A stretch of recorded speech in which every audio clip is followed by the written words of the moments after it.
শিক্ষা news YouTube চ্যানেলে সবাইকে স্বাগতম। জগন্নাথ বিশ্ববিদ্যালয়ের ডি ইউনিটের রেজাল্ট প্রকাশিত হয়েছে, যেটা ২০২৫ সালের। সম্প্রতি সামাজিক বিজ্ঞান অনুষদের ডি ইউনিটের ভর্তি পরীক্ষার ফলাফল প্রকাশ হয়েছে। এই ঘোষণাটি এসেছে আজ রবিবার ২৩ মার্চ ২০২৫ তারিখে। বিশ্ববিদ্যালয় প্রশাসনের পক্ষ থেকে একটি বিজ্ঞপ্তি জারি করে এই সুখবরটি শিক্ষার্থীদের জন্য উন্মুক্ত করা হয়েছে। যারা এই পরীক্ষায় অংশ নিয়েছিলেন তাদের জন্য এটি একটি বড় মুহূর্ত। আজ আমরা এই ফলাফল এবং এর বিস্তারিত তথ্য পরবর্তী ধাপগুলো নিয়ে আলোচনা করব, যাতে শিক্ষার্থীরা ও অভিভাবকরা সবকিছু সহজে বুঝতে পারেন। এই যে এটা যে এই যে নোটিশটা দেওয়া হয়েছে, এটার আমি লিঙ্কটা ভিডিও ডিসক্রিপশনে দিয়ে দেব। ভিডিওটা অবশ্যই লাইক করবেন। জগন্নাথ বিশ্ববিদ্যালয়ের ২০২৪-২৫ শিক্ষাবর্ষে স্নাতক অর্থাৎ সম্মান প্রথম বর্ষের ভর্তি পরীক্ষার ফলাফল আজ দুপুরে প্রকাশিত হয়েছে। বিজ্ঞপ্তিতে বলা হয়েছে যে শিক্ষার্থীরা এই পরীক্ষায় অংশ নিয়েছিলেন তারা আজ সবাই জবির ভর্তি সংক্রান্ত ওয়েবসাইটে গিয়ে ফল দেখতে পারবেন। ওয়েবসাইটের ঠিকানা হলো www. এখানে ফলাফল যে এখানে দেখতে পারবেন, এটার লিঙ্কটা দেওয়া আছে। এই লিঙ্কটা কপি করে আপনারা আপনাদের ব্রাউজারে গিয়ে দেখতে পারেন। যদি আপনার ক্রোম ব্রাউজারে যদি না খুলে, তাহলে মাইক্রোসফটের যে ব্রাউজারটা আছে এডজ, ওটাতে গিয়ে খুলবেন। এখানে প্রত্যেক শিক্ষার্থীকে তাদের নিজস্ব পোর্টালে লগইন করতে হবে। লগইন করার পর তারা জানতে পারবেন তারা অ্যাডমিশন টেস্টে পাস করছেন কিনা।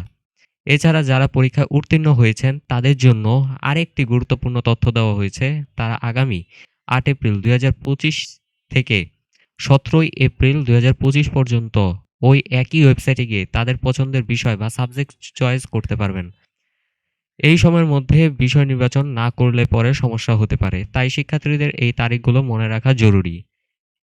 এসবের এবারের ডি ইউনিটের ভর্তি পরীক্ষা দুটি শিফটে অনুষ্ঠিত হয়েছিল। মোট আসন সংখ্যা ছিল ৫৯০টি। এই আসন সংখ্যাগুলো বিভিন্ন বিভাগের শিক্ষার্থীদের জন্য ভাগ করা হয়েছে। এখানে টেবিল চার্ট দেওয়া আছে। এই টেবিল চার্টটা দেখে নেবেন। এখানে প্রথম শিফটে কত, বিজ্ঞান, মানবিক, বাণিজ্য এইসব শিফটে কত, এইগুলা দেওয়া আছে আসন সংখ্যা। ভিডিওটা পজ করে দেখে নেন। এছাড়া আমি ভিডিওর ডেসক্রিপশনে এটার লিঙ্কটা দিয়ে দিব। আপনারা সেখান থেকেও গিয়ে দেখে নেবেন। আর ভিডিওটা ভালো লাগলে অবশ্যই সাবস্ক্রাইব করুন। এই টেবিল থেকে বোঝা যায় যে মানবিক বিভাগের জন্য সবচেয়ে বেশি আসন রাখা হয়েছে, মোট ৩৮৫টি। এরপর বিজ্ঞান বিভাগের জন্য ১৪০টি, বাণিজ্য বিভাগের জন্য ৬৫টি আসন রাখা হয়েছে। প্রথম শিফটে ২৯৪টি, দ্বিতীয় শিফটে ২৯৬টি আসন ছিল। এই বণ্টনটি শিক্ষার্থীদের জন্য একটি সুষ্ঠু সুযোগ করে দিয়েছে। ডি ইউনিটের ভর্তি পরীক্ষা গত ১৪ ফেব্রুয়ারি ২০২৫ তারিখে অনুষ্ঠিত হয়েছিল। এছাড়া বি ইউনিটের কলা ও আইন অনুষদ, যেটা কলা ও আইন অনুষদ পরীক্ষা হয়েছিল ১৫ ফেব্রুয়ারি ২০২৫ তারিখে। এই দুই দিনে হাজার হাজার শিক্ষার্থী তাদের ভাগ্য পরীক্ষা করতে পারবেন পরীক্ষা কেন্দ্রে এসেছিল। পরীক্ষার পর থেকে শিক্ষার্থীরা ফলাফলের জন্য অপেক্ষা করছিল এবং অবশেষে আজ সেই অপেক্ষার অবসান হলো। ফলাফল দেখতে প্রক্রিয়াটি খুবই সহজ। শিক্ষার্থীদের এই ধাপগুলো দেওয়া হলো। প্রথমে আপনারা এই ওয়েবসাইটে যাবেন। এই ওয়েবসাইটে ক্লিক করবেন। ক্লিক করার পরে যাবেন। তারপর ইউজার আইডি, পাসওয়ার্ড দিবেন লগইন করার পর আপনার রেজাল্ট অপশনে যাবেন। সেখানে গিয়ে ফলাফল দেখতে পারবেন। তো এই ছিল বিষয়াদি। এই ছিল নোটিশ।